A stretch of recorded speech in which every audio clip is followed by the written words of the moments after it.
Hello everyone, my name is Yuberz, and today I will be going over how to play Ranger in PSO2 New Genesis. Ranger is a mid-range class that utilizes the assault rifle and launcher to dish out incredible damage, support teammates, and with amazing mobility to boot. A disclaimer before we begin. This video was made about 2 days after launch, so everything I say may become outdated over time. There will also be chapters in case you want to skip to a specific section. Finally, in the link in the description, there's a written version of this guide. Without further ado, let's discuss what skills you have at your disposal. Starting with our skill tree, it's relatively small, so you should be able to unlock almost all of the skills after you do all the cocoons and towers available. At the end of this section, I will be explaining what I believe is the best order to unlock all of these skills.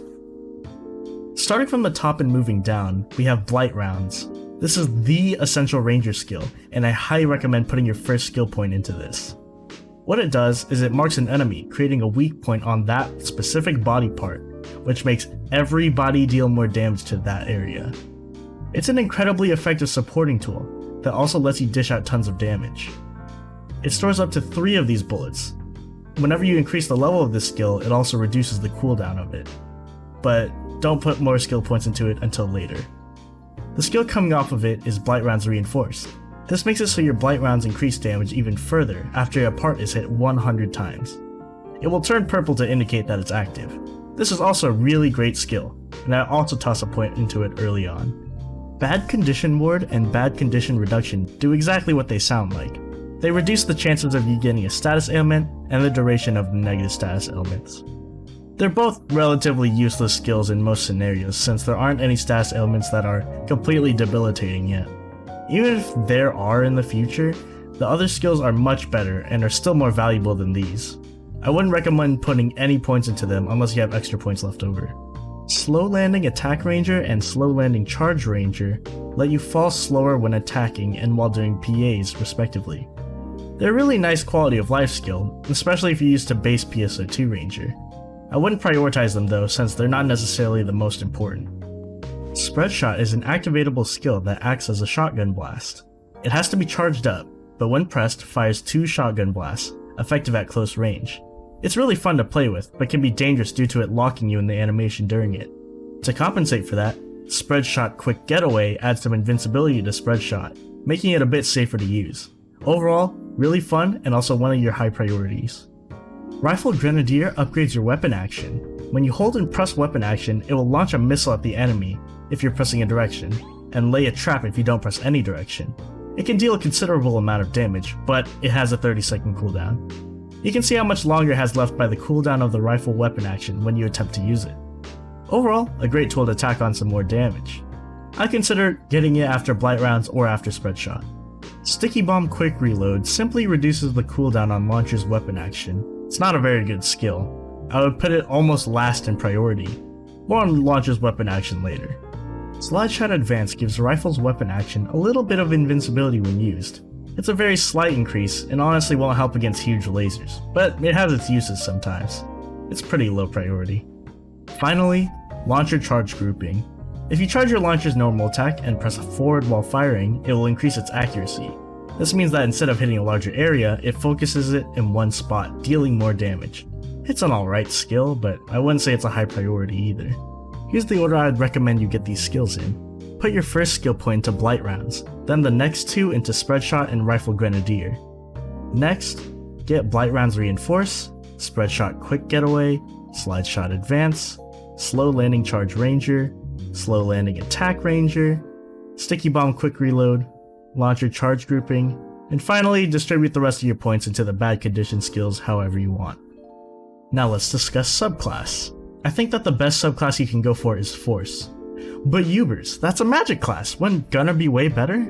Yeah, intuitively, people would pick Gunner. The thing is that Gunner's skill tree doesn't offer any benefits to Ranger, since it also shares Spread Shot, which you already have. And if you're thinking about using twin machine guns with Ranger, I'd suggest just playing Gunner instead. Here's why Force is so good. These 2 skills, PP Conversion and PP Recovery Boost. PP Conversion is an activatable skill that reduces your health slightly, but grants huge PP regeneration during its duration.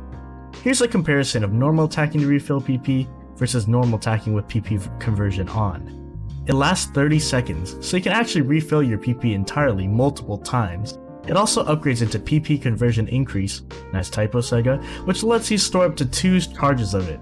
It's relatively useful. PP recovery boost just boosts natural PP regeneration, so it's like a mini PP conversion, but at all times. These 2 skills act kind of like a battery so you can keep spamming PAs for huge burst damage. Also an incredibly good skill. Eradication PP gain is a passive skill that gives you PP when you kill an enemy near you. I'd max this one last. It sounds good on paper, and it's great for mobbing, but in boss fights it's not nearly as useful as the other 2. Basically, max PP conversion, then max PP recovery boost, get PP conversion increase, then dump the rest of the skill points into eradication PP gain. If you still want to play Force in the future and don't have a skill reset pass, I would put the points from eradication PP gain into other skills for Force. Before I can start talking about attacking, I have to explain critical distance. Depending on your distance from the target that's being hit, there will be a sweet spot where you can deal more damage. You can tell if you're in the right spot by these really large hit sparks. If they aren't there, you need to move closer or farther back to deal more damage. With a little bit of practice, you'll be able to figure out the optimal place to stand. Ranger's main weapon is the assault rifle, so we'll start there. The rifle's normal attack is a constant stream of bullets. You can also slowly walk around while continuously firing. It's a relatively standard move, not much to say about it. Rifle's weapon action is a dash in any direction that also fires bullets while doing so. It's the Ranger mobility option and lets you quickly get into the right position to dodge attacks and fire off PAs safely. It also refills PP to boot. With Slide Shot Advance, it gets even a little invincibility, which can come in handy at times. I definitely recommend setting it to a button that's easy to reach since you'll be using this very often. Blaze Shot is a PA that acts similarly to Slide Burst from base PSO2. It constantly drains PP in exchange for a higher fire rate and greater mobility compared to the normal attack. This is the bread and butter of Ranger's rifle. If you're trying to deal the most single target damage, this is usually the way to do it. When you press it, your character will also slightly move in the direction being pressed, so it can also be used to maneuver slightly. Homing darts is one of Ranger's best mobbing tools. You have to press and hold, which enters you into a target painting mode. Anything in range will be marked when looked at. Releasing the button fires a bullet at as many of the marked targets as possible, making this incredibly effective at dealing with tons of small mobs. The best way of using it is to use over-the-shoulder view and quickly glance over the general area to mark all the enemies as quickly as possible, then releasing and repeating. Raising Shot is, in my opinion, a mediocre PA. It acts similarly to Piercing Round or Photon Blasts from base PSO2, but it's not as powerful or as easy to use as those ones. You charge up a piercing bullet that deals damage to enemies multiple times. The problem with it is that it slows your movement speed, and the damage it offers is much to be desired. Blaze Shot allows you to move faster while attacking, and also deals more damage. I tend not to use this PA in most applications. That does it for Rifle. Let's talk about Launcher. Launcher's normal attack has the user turn a little before firing. It has a long amount of startup before coming out. However, this normal attack is unique in that it can be charged. If charged, it deals damage in a line, resulting in a larger AoE.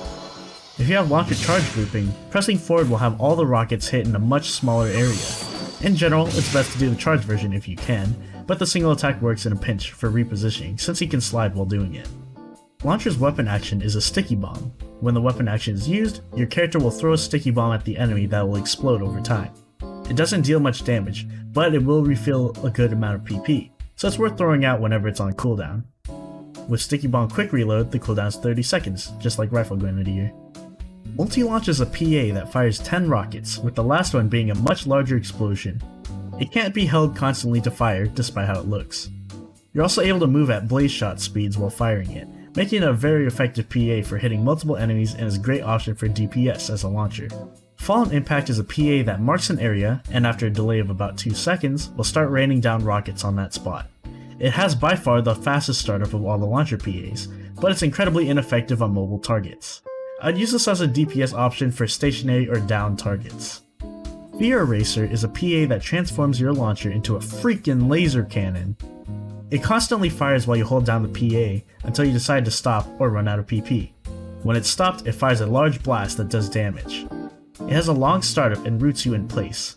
In addition, turning with it is relatively slow. Its best use is to wipe out a large amount of small enemies in an area.